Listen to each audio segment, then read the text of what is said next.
All right, good evening, guys. Ken at Tortoise Capital Foundation's Q&A check-in for September 7th, 2023. Had my consultations with the cardiologist and the surgeon and the physical therapists over the last couple days. Clean bill of health. I'm the fastest healer they've ever seen, they said. So I'll take them at their word. So I'm ahead of schedule on that. Got a good workout in with the physical therapist and laid out the next 12 weeks of recovery.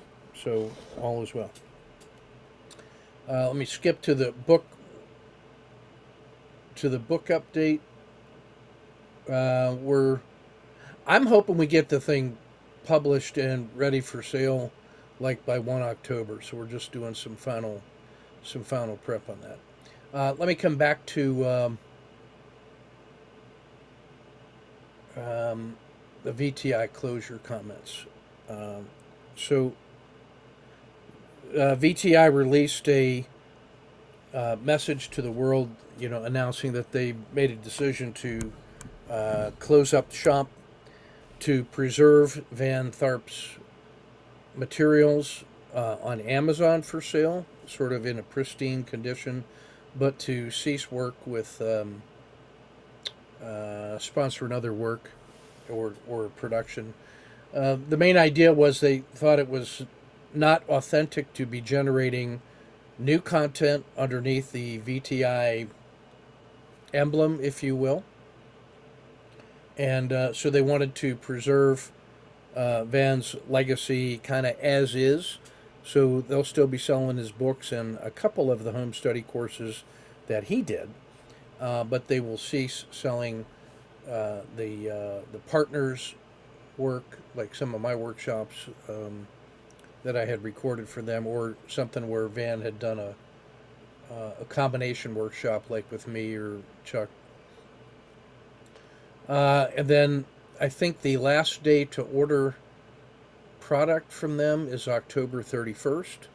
The last day for customer service and whatnot would be December 15th. And then they will release staff on December 31st. They've given their partners an invitation to prepare a proposal or an outreach to the mailing list, but they're not going to sell the mailing list and not lease it out or anything like that, which is good. And so, essentially, Van's material is going to be preserved. And when I was talking with them, that was one of the options, that I helped them work their way through. And so, in my view, you got Van's material that is authentic and pure, and the way that's going to be now, just being available on Amazon, is that sort of remains in a pristine, pure state, and it is exactly what that is, and that's going to accrue to Kala, his wife, and whatnot for the estate. But it's just there, and uh, one of the things that I've been exploring over the last year, since I knew he was having some health issues the last time I'd seen him, was that I felt like, as a student of his, and the way I feel about students and teachers in general, is that if you're a teacher, show me your students. And that if you're a student, if you want to honor your teacher, then you should try to be applying the lessons that they have taught you, in collaboration. You should be applying that in the world, you know, apply that in the world, and we'll see how that goes. And that you honor the teacher through the effort that you put into perfecting your own craft, and then applying it in a way that is genuine to you. And in that way, sort of the legacy lives on. And one of the things that I said was to VTI was, should be recruiting, Van students to produce their own work, and then as a tribute to Van. So that's what motivated me to get started finally on my own book. And with that principle in mind, uh, the design of our book looks like something like this. It has 15 chapters, and in that there is sort of a tribute to the things that Van has done for me, and the background of our relationship, and the things that I learned from him, and which I've been trying to apply in my own way. So I would say, in a real sense, there's sort of a very grateful and hat tip to the things that I learned from Van. At the same time, it then goes into my portion where I'm identifying other legacies, thought leaders that have influenced me, not just Van, but other teachers and models, and where I lay out kind of, you know, the foundations of my current applied trading practice. I would call that Ken's foundations. By the same token, I've got a chapter in there from my brother, and a chapter from Phil Wu, and a chapter from Griff Cooper, all of whom are, I would say, in one form or another, my students. And my guidance to them was that I wanted them to authentically write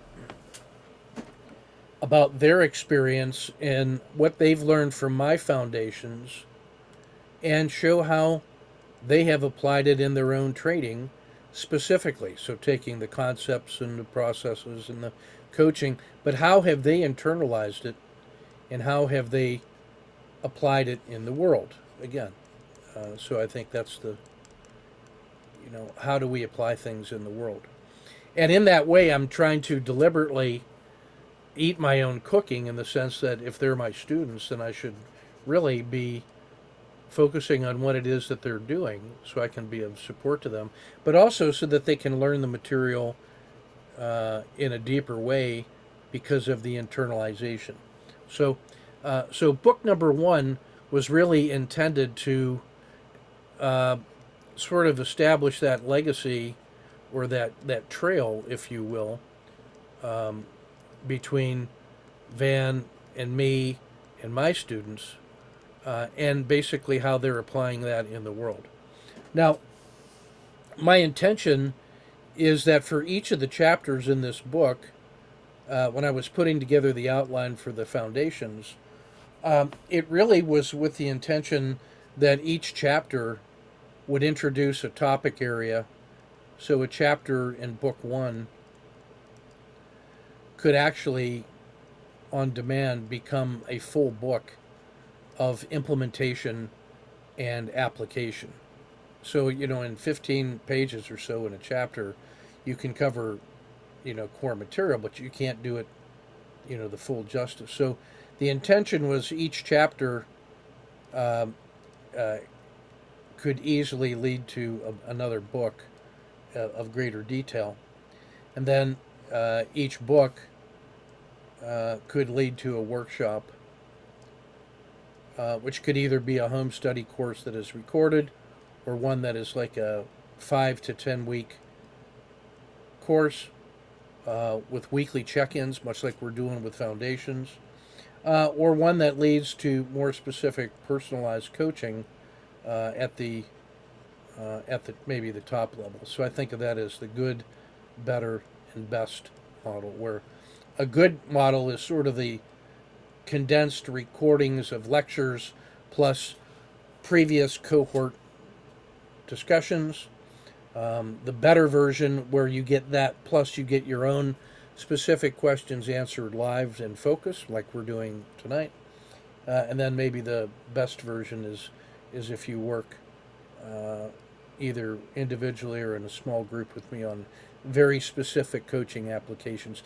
That looks a lot like what Creativity 202 is becoming, is that has basic courseware to trigger spontaneous creativity, but allows people to kind of do their own work and present their own work in progress, about which we do small group and individual coaching. So part of the application of Van's legacy to me was to create a framework in book number one and then in future books and workshops so that we could continue that application of knowledge in the world. And in so doing, I believe that's how I am demonstrating my respect for his work, in the fact that I'm putting it into practice and um, creating the artifacts that show what it is that I'm doing, sort of documenting that practice. I believe that is the best way that I can, um, honor my teacher in that sense. So, so book number one update for supports the foundations course. Um, the title is something like Foundations of Applied Trading, and it's really densely packed. I'm looking to get that thing to hit the road, hit the streets around 1 October, so we can do a nice offer for sale and all that stuff. The next thing I would just update you on is I've started finally my ICF coaching program. So ICF is a international coaching federation. It's the leading international body for certified business and life coaches. I've been wanting to do that because as I think about doing my coaching in C202, but also for Army officers and other traders and soccer coaching, I felt like it was important to take something of a scholarly practitioner approach to go through the body of knowledge. There is a professional body of knowledge that is contained in ICF. So the particular brand that I'm looking at is called Holistic Person Coaching. And it is by an ICF certified coach. ICF has validated and certified their curriculum.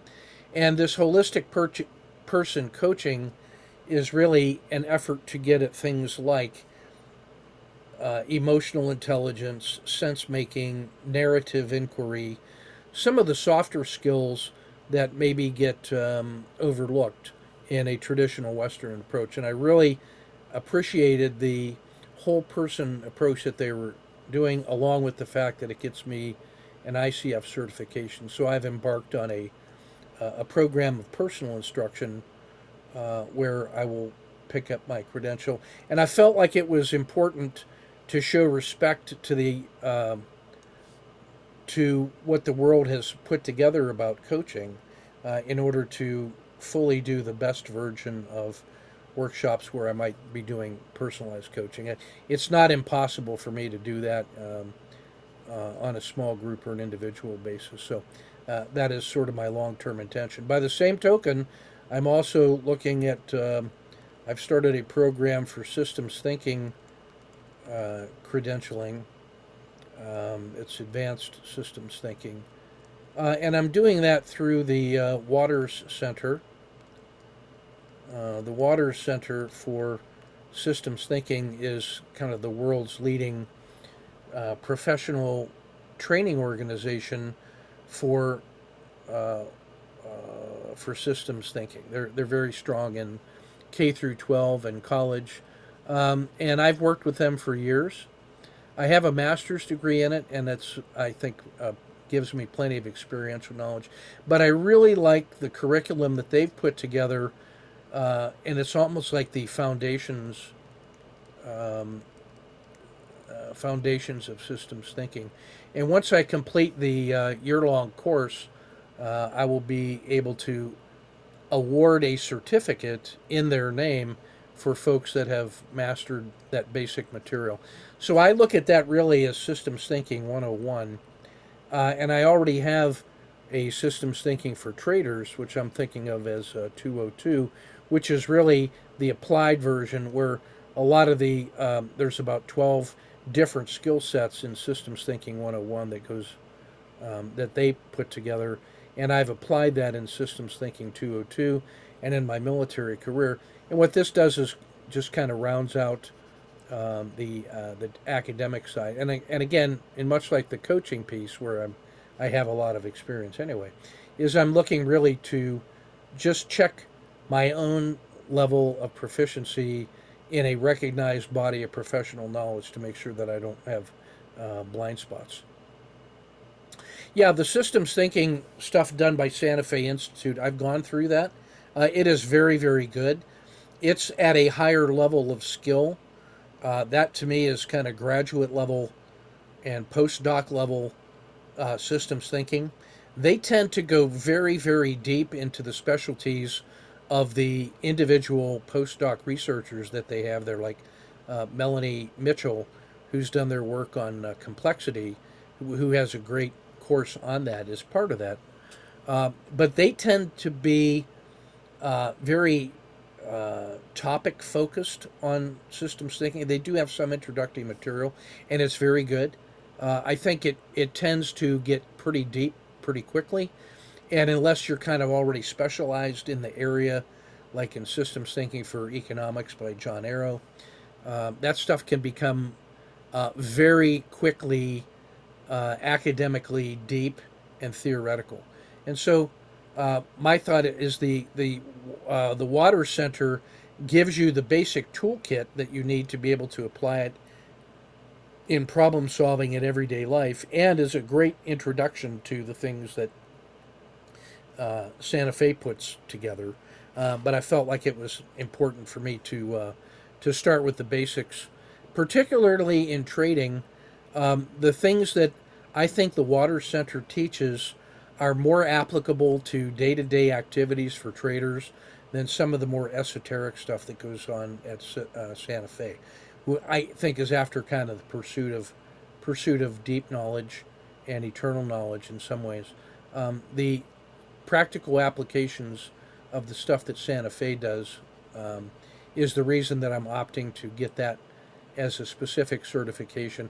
I also know that it's something that the Army is interested in doing. I think they're going to fund my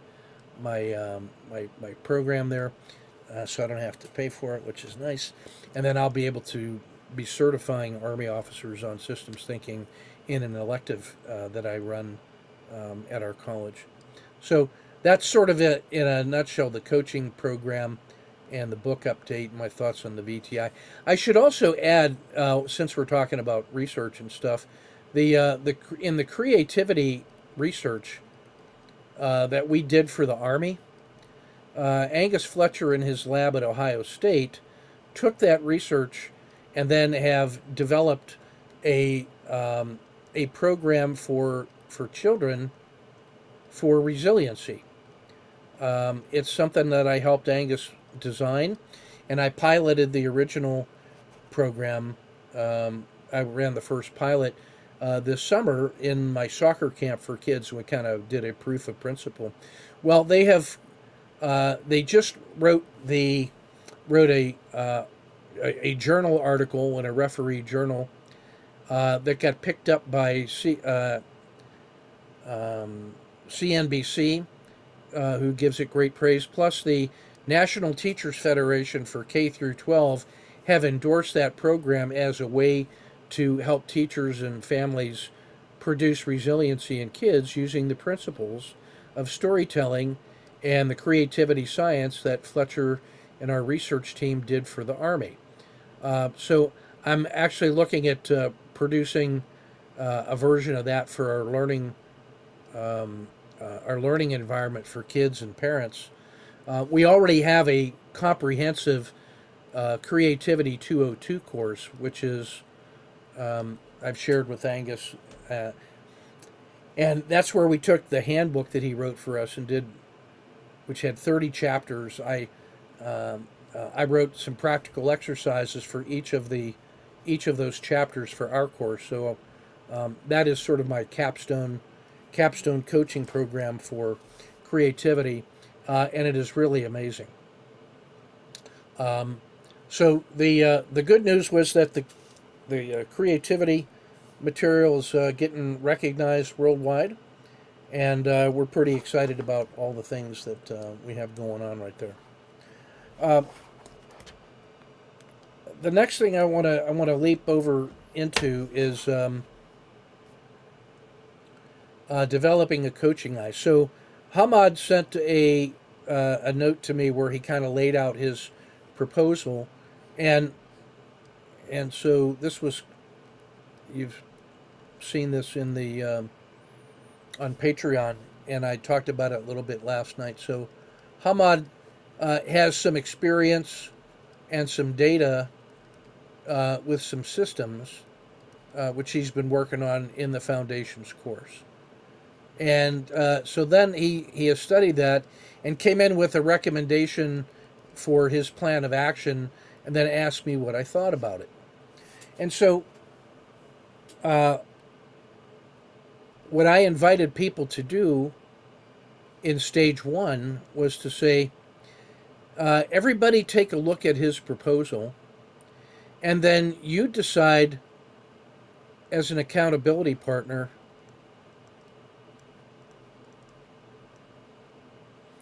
or if you were coaching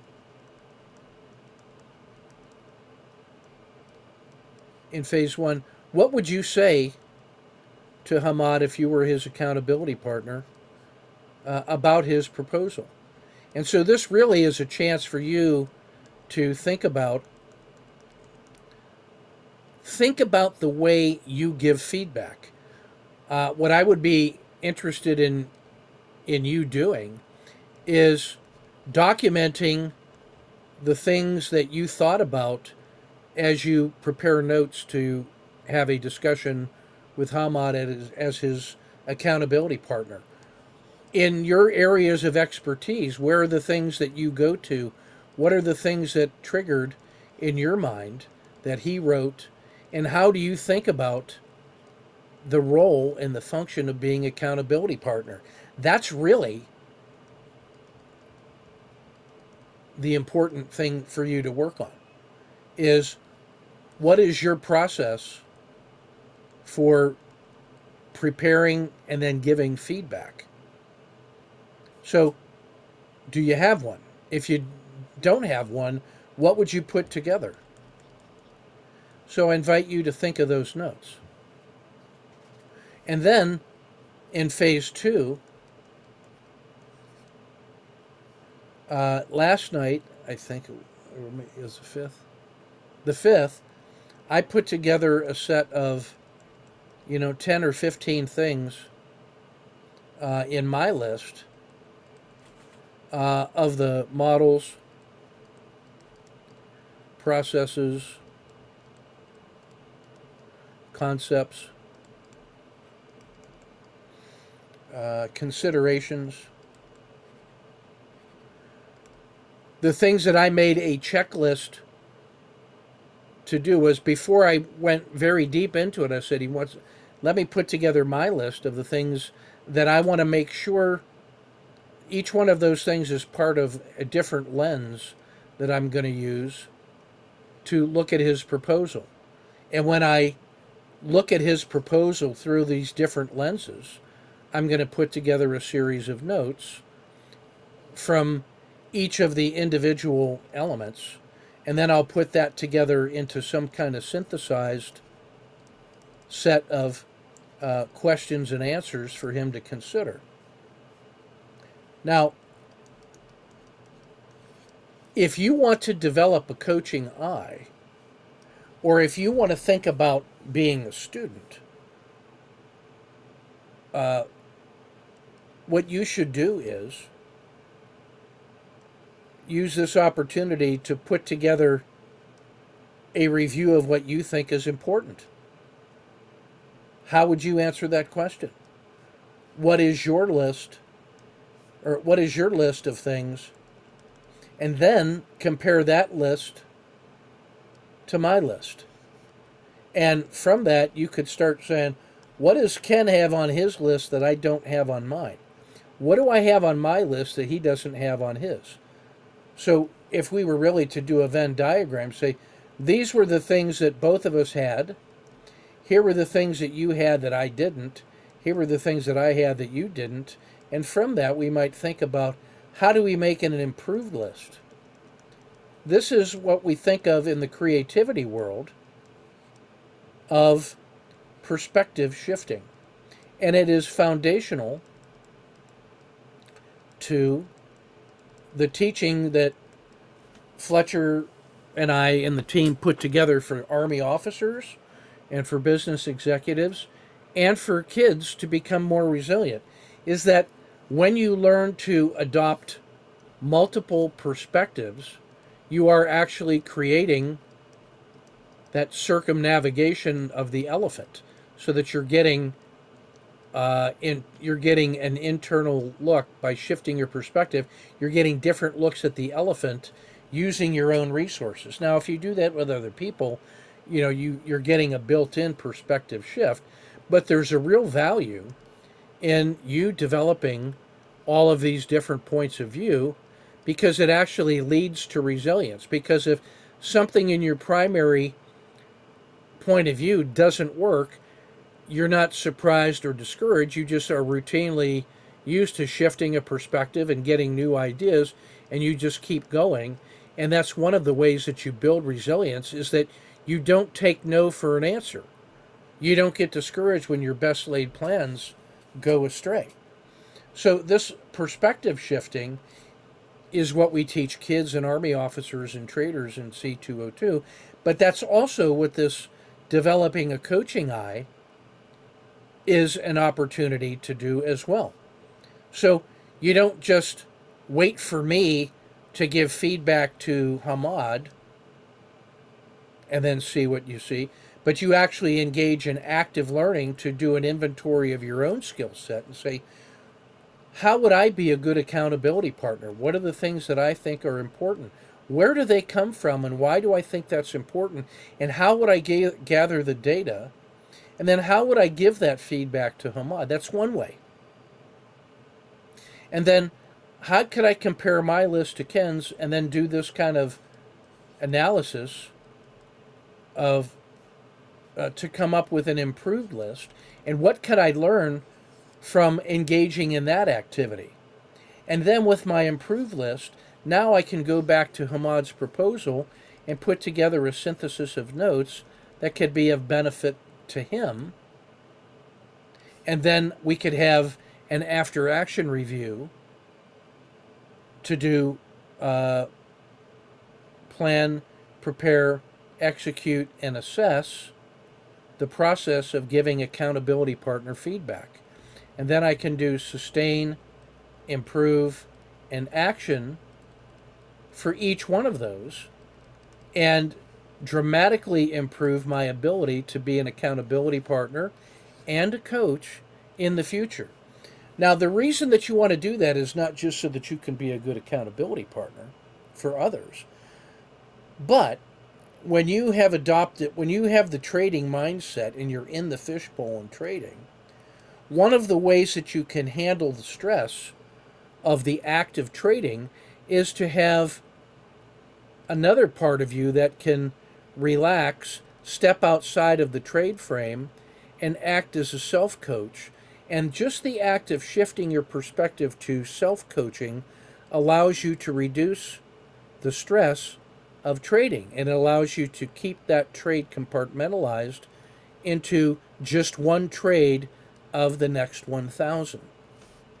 So this whole idea of developing a coaching eye is not just so that you can give better feedback to others, and not just so that you can give better feedback to yourself, because after you do your trades and you do the assessment and you're bringing a coaching eye towards your own data, you can improve your own process.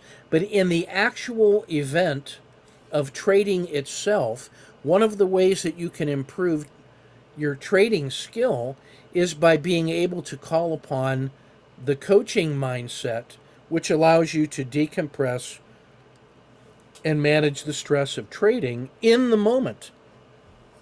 So there's a whole set of compound learning that goes on associated with this idea of developing a coaching eye. Now, my brother is just taking on some responsibility to be a regional supervisor of hospice nurses. He's actually upstairs right now doing that. So hospice nurses are giving crucial critical care uh, to people, and so what he does is he's one of I think he has the northeastern and central region of the United States. So he has this region. What he does is he's online supervising a whole bunch of hospice nurses in hospitals around the nation, and he's helping them with their systems and processes and stress management and training and coaching and feedback and all that. And so um, the coaching model that comes from the medical profession is watch one, do one, teach one.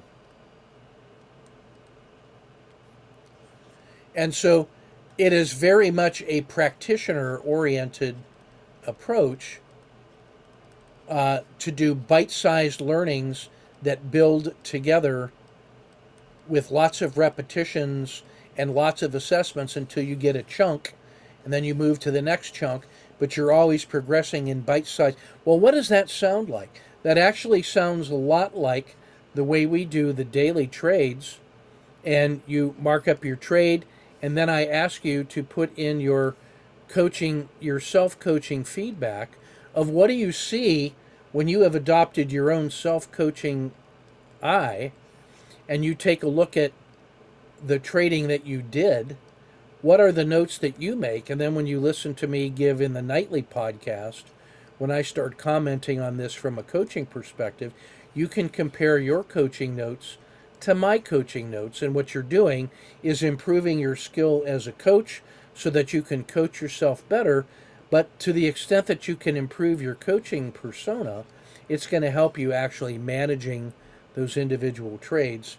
And so this whole approach of watch one, do one, teach one that my brother's using in the nursing profession is very much the model that we're adopting in the foundations course and in the nightly podcast, which in my view is where the actual workshop and the do one and the teach one is really happening. So I wanted to make that point of view. To Greg's idea, what I'm actually doing with the students, I've actually offered them some of that an opportunity to do that. But what I actually have those, my students doing who have completed the foundations and the creativity course is, if they're interested, when they put together their own personal system, I actually have them produce a course so that they could actually teach it. Because when you try to put together a course that you can teach, it forces you to learn your system better because you are actually adopting not just your own perspective as a trader, but all the other students that you're trying to teach. Each one of them has a different perspective, and in the teaching and the feedback and the Q&A, the teacher actually learns their own system better. So the way that I'm actually teaching those guys to be better as traders themselves is by pushing them to develop their systems and their courses, and then I validate that, and then I coach them into how to teach and how to give feedback. And what that really does, in one sense, is a practical example of how some of my basic concepts get applied by a particular student. And in many cases, that very focused approach resonates with an awful lot of students who can see themselves in their teacher. And then that way, instead of trying to master all of my material, which can be a little verbose and wide-ranging, I acknowledge that, is that we're trying to put together a set of the theoretical foundations, which I think of as the foundations course, the Creativity 202 course, the technical day trading and swing trading and hybrid trading and core trading courses that I teach. But then there's really my students like Luke and Phil and Griff, and you see Bill Scheidt and Jeff Bocasio doing that, and Eric Morrison for forex. Each of those guys is putting together their applied courses, which really is a focused subset of what I teach, but in a complete systematic way, which then folks maybe that's all that people need is say the COTA 2 challenge or the PRX system, and then people can get to trading quicker and then come back and learn some of this other stuff as they see fit. But what we're trying to do is accelerate the learning by having a set of application courses as well as some of the theoretical courses that I teach. And in this way, I think we can offer more things to more people. So collectively, we're calling this little assembly of teachers, there's me, my brother Bill, Jeff Bocasio, Bill Scheidt, Griff Cooper, and Phil Wu. I've got Luke Close. I think Gabriel Grammaticus is going to join us, but Eric Morrison. Let's see if each of these guys, we're calling this collectively the OWL group, and I'm just going to act as kind of a advisor and a senior coach and mentor. I'll always be teaching my courses, but each of these guys, through our common framework, are going to be able to offer courses that are consistent with and the applied versions of the things that I teach in my work. In this way, I think we can continue to grow the material and continue to give respect to Van and his life's work. And that's the direction that we're heading. So some form of this, some version of this is what I'm going to present to the VTI community to say this is just what we do and how we go about doing it. So for Brian, I want to turn this into more of a professional looking briefing that's easier to follow than my chicken scratch. And I'm going to answer your question about sort of how does a student navigate through this ecosystem of learning, and I'm going to do more of a systematic slide-based presentation of that. Book number 1 is actually a really good resource for that because it lays out chapter and verse the deep foundations of our work. So, if I was just doing ebooks, I'd be up here. So the Foundations book is actually about 300 pages of deep diving into all of the bodies of knowledge that have shaped the way I think about trading, and which I always feel an obligation to share with people, but sometimes it gets in the way of folks who just want to learn to trade a specific system. So the idea is that these top-level courses, the applied courses, and some of the top-level chapters in the Foundations book will let people get to trading more quickly, and then people can go from there as deep into the to the foundations and creativity as they wish, or not go, depending on what it is that they want. And that way we can offer a more tailored experience to folks as we go. So that's what I wanted to say about developing a coaching eye. I'm going to say a little bit more about this life audit theater. This is sort of just a rehearsal and an update on the process that I used to get through my surgery and the mindset. And I was very much using a plan, prepare, execute, and assess model. And my intention was that when I had the heart attack experience, I had already started with a lot of the planning and prep work, clearing the deck and making ready for this learning ecosystem anyway. But when the heart attack happened on a Monday, I went in and then was released on Wednesday to prepare for pre-op on a Friday, with the surgery to take place on the following Monday. So just 7 days later was the surgery. And then I had 2 days in ICU, and then 2.5 days of recovery in the rehab, cardiac rehab center. And then I was home on that Friday afternoon. Well, that was a 7-day period,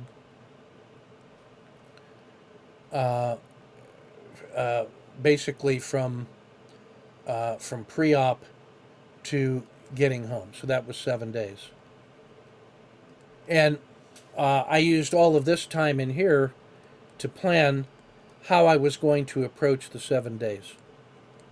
And what I elected to do was to do a combination of three things: a modified vision quest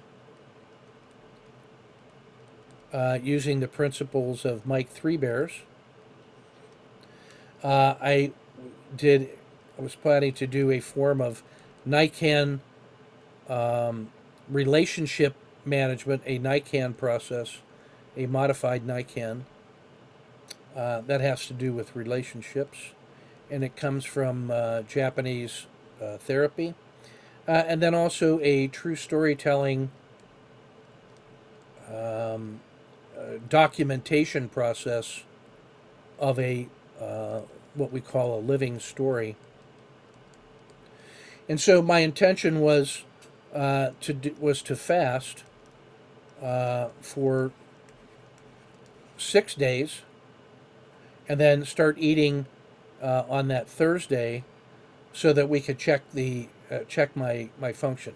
And during that time, there was no emails, phone, TV, radio, or visitors, except my wife and my daughter. So it was basically a sensory blackout, if you will. I was in essentially a sacred circle, which is a vision quest idea and a true story circle idea. And what you also see in NICAN is that they put you in a room where you just focus on your relationships and a learning journal. And so in that story space, I was awake about 20 to 22 hours a day, because they're always waking you up, and I didn't sleep much. And in that time, I was basically going through an iterative process of reviewing people, places, events, memories, and doing it in the form of a true story stage that looks very much like a living theater. And so in the true story idea, what you do is you create there's sort of an audience out here, and then all the members of my life and influences, essentially you create an invitation for them to just show up, and then periodically they're going to come up on stage and have an interaction with me. And in that, I'm going to answer the three questions that are in the NICAN process. So in that exchange, there's three questions. There is, what have they done for me? What have they given me in my life? Two is, what have I done for them?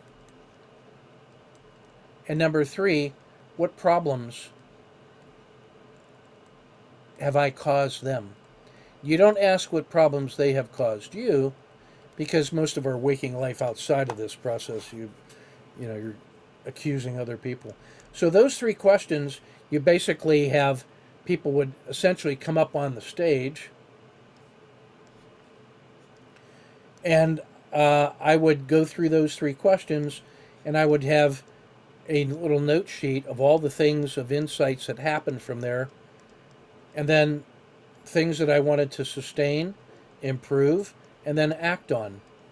And so those actions were going to go to a giant to-do list. And then when that person was done, the next person would come up, and I would now some people came up and it was multiple opportunities to go deeper and deeper, because you can only do so much of that at a time. And when it's done, so you move on to the next thing. And so I used the NICAN process to help me with the people in my life. I used a vision quest process of surrender, empty, nothing, and love, to basically accept everything outside of my circle and my bowl, to be aware of it, to acknowledge it just as it is, and then to accept it, and then to empty the bowl in the form of things that I need to do or account for, things I want to sustain and improve. So you can actually do that in the Vision Quest. You're doing that with events, which is a combination of people, places, and things. And so decompressing and analyzing major events from my memory. And so on that big stage, there's elements of the past, present, and future.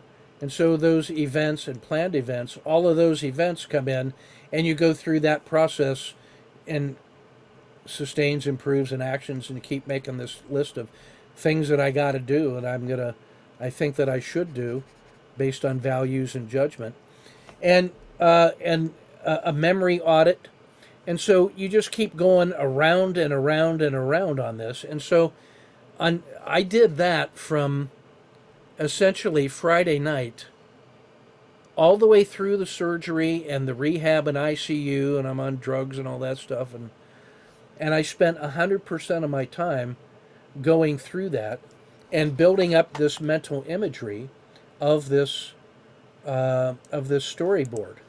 And that storyboard in my mind looks very much like this. This is just my first rough sketch of this thing. And so this is, it's interesting as you start going through this, that what you see yourself in a number of different roles simultaneously.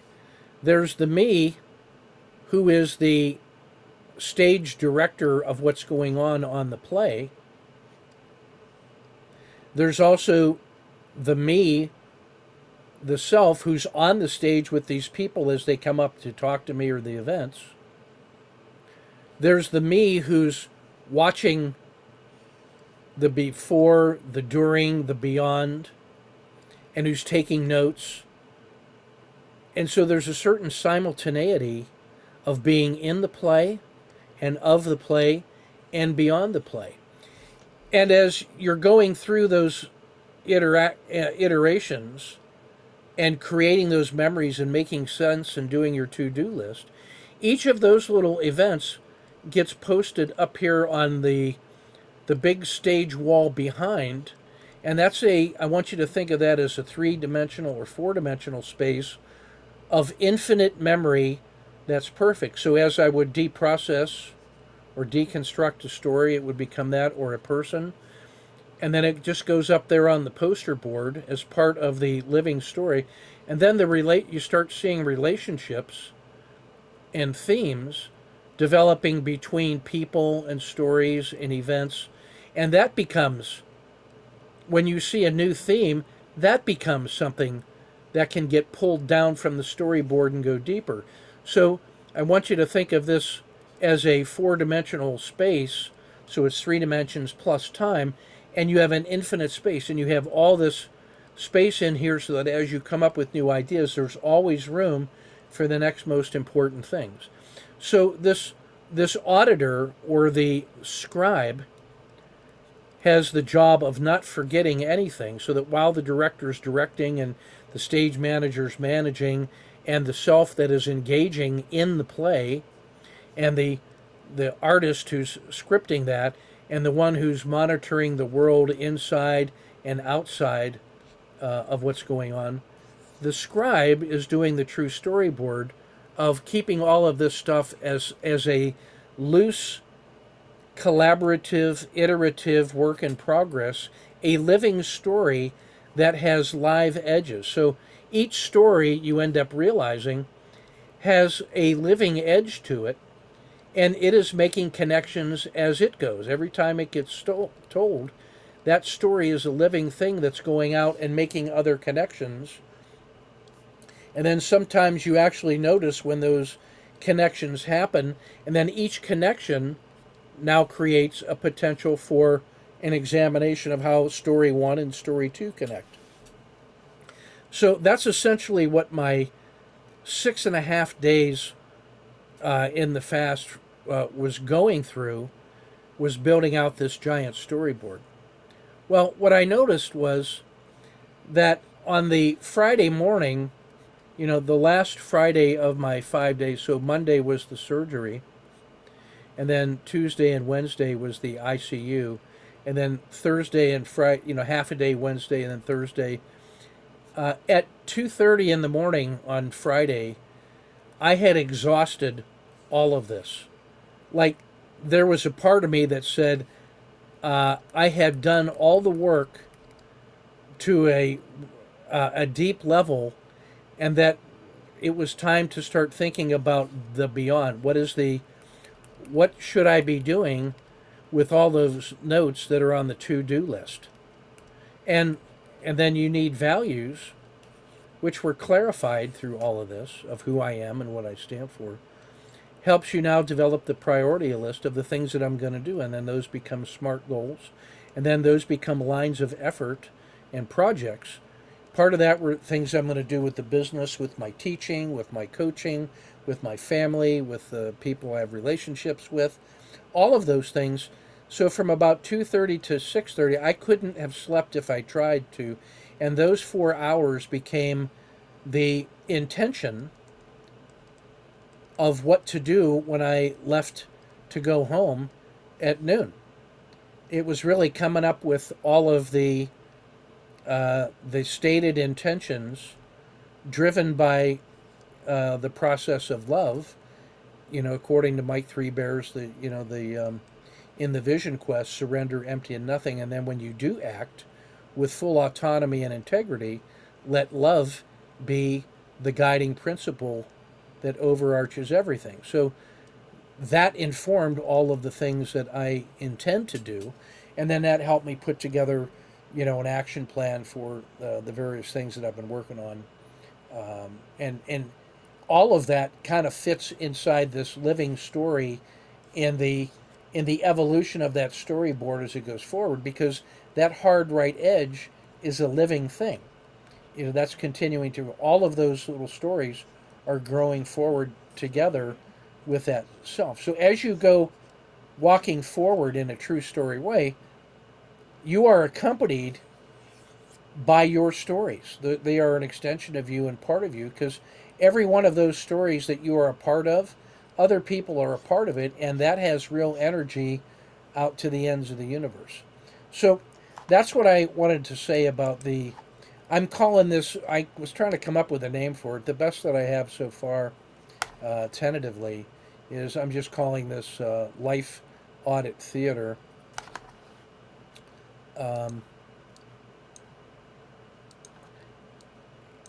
That seems to be the thing that best describes so far what it is that what I was doing. Again, it's a combination of that modified Vision Quest, the Nikan philosophy, and the true storytelling accountability, accompanied by sort of the intermittent fasting and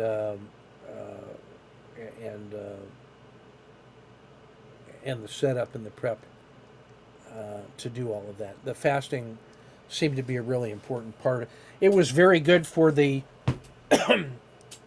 for the physical challenges. What I can tell you is that the actual medical procedure, to me, was actually a piece of cake. There was not a single moment from preparing for the pre-op and going through the pre-op and coming home.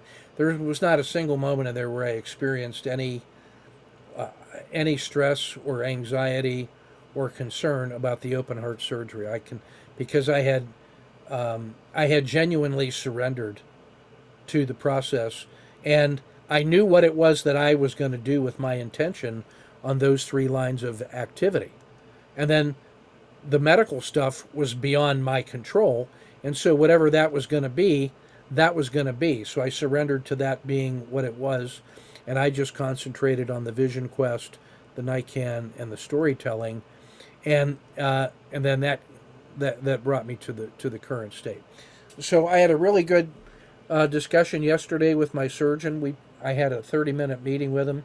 We probably spent 2 minutes talking about, my actual status, and about 28 minutes about this process, because he noticed um, that I was kind of an unusual case in his experience, and he was very interested in what and we had a lot of good personal conversations beyond the medical as well. So I'm going to turn this into a paper and presentation for this year's annual True Storytelling Conference, and try to share some of this in order to give respect to Mike Three Bears, who taught me what I know about vision questing. And by applying his teachings in this way and sharing that with him, I feel like I'm honoring his teachings to me by showing how I am applying it and then asking for his feedback. And I kept him apprised of what it was I was doing, and he thought it was a good idea. And his first guidance to me was keep your heart beating throughout that whole process. So I followed his guidance on that. And then I'll share the true storytelling stuff with David Boji.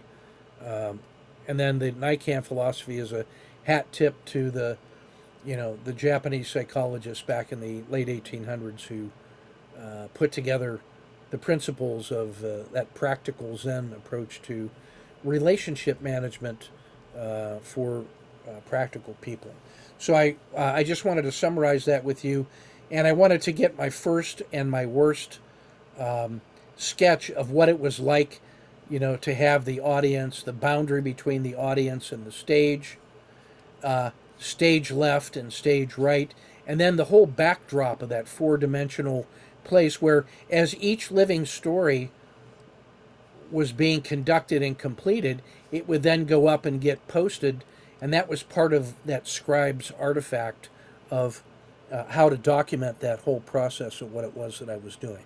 Now, in a certain way, Brian, this is part of the answer that I wanted to give you about what it means to be a student and to have an ecosystem approach to learning. If there is a set of teachable skills that are in our job book and in our professional body of knowledge, there's sort of the obligation of the student is to start going through those things and maintaining, your little grade book or your job book. That's book number 2, by the way. The job book of all those different skills, and self-assessing, and having your own personally approved pathway through that body of knowledge that's based on your self-assessment of your own goals, objectives, your skills, and all the resources that you bring.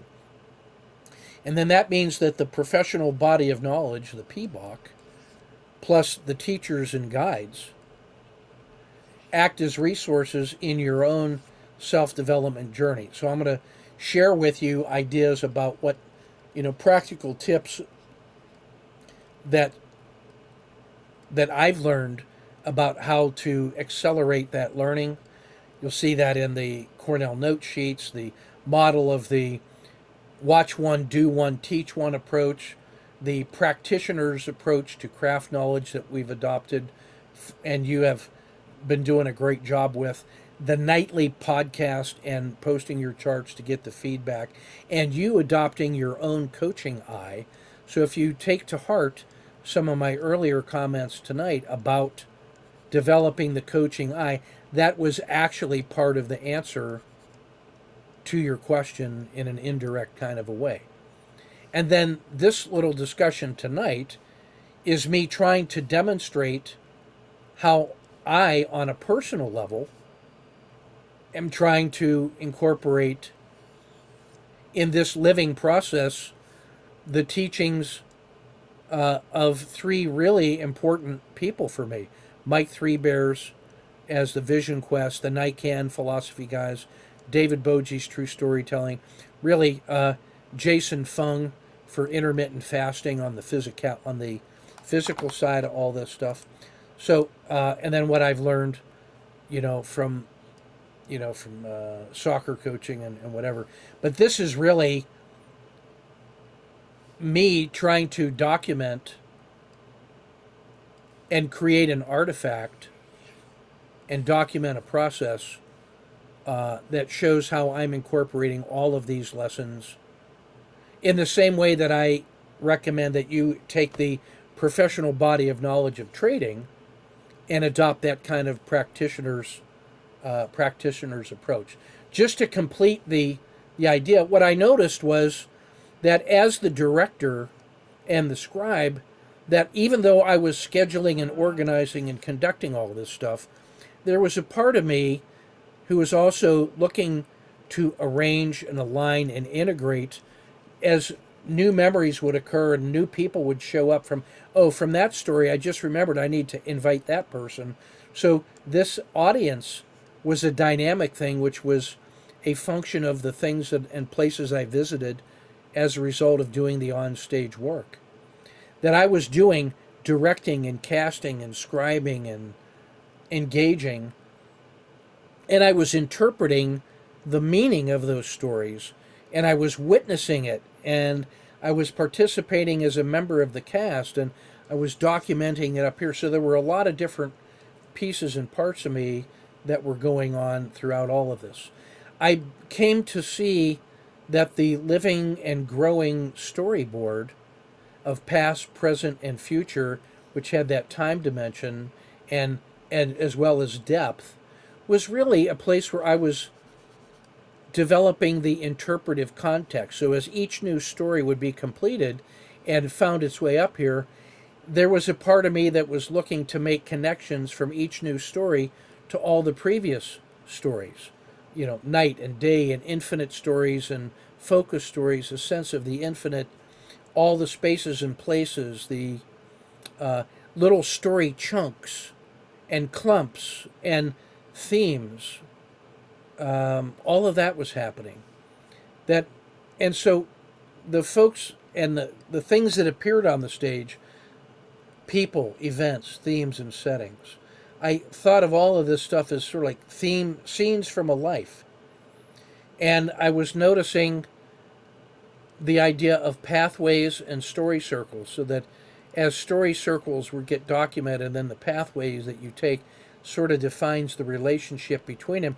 You start stitching together this life mosaic of pieces and parts, which then begin to gel, and then as you get new scraps and new pieces, they just find a natural place, and you learn to build out that storyboard as you go, as it is becoming, right?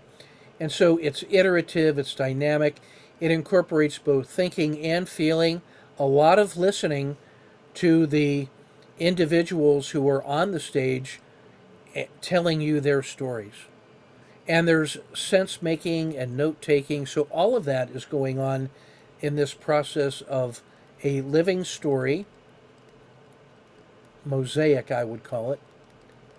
And this becomes a growing artifact that has a live edge to it. That boundary is expanding, and it's sticky, and other people and their stories that you haven't even met yet are coming together, and it's in that network, that social network, where we're continuing to live and grow. So I wanted to share those things with you about where I am, and at least create that initial artifact, and so that I could listen to how it sounded when I go back and replay it later, and share it with others. But I'm pretty happy with the way it sounded in my ear. It felt very natural and correct. And so that's where we are right now. So I have us at 8:10. I want to close up right now and get this start to get processed, and I'll post this. And again, I'll be open to your questions as we continue to go. And I'll see some of you guys here shortly in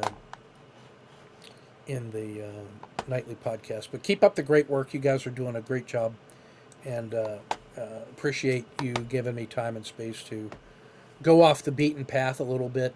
How does all this connect to trading? It absolutely does, because it connects to everything else that you do. And if you're serious about trading, then you treat it the same way that you treat all the other things in your life that you respect, and there is a relationship with all the things that you decide to do as you go. So take good care, and we shall see you shortly. Keep up the good work.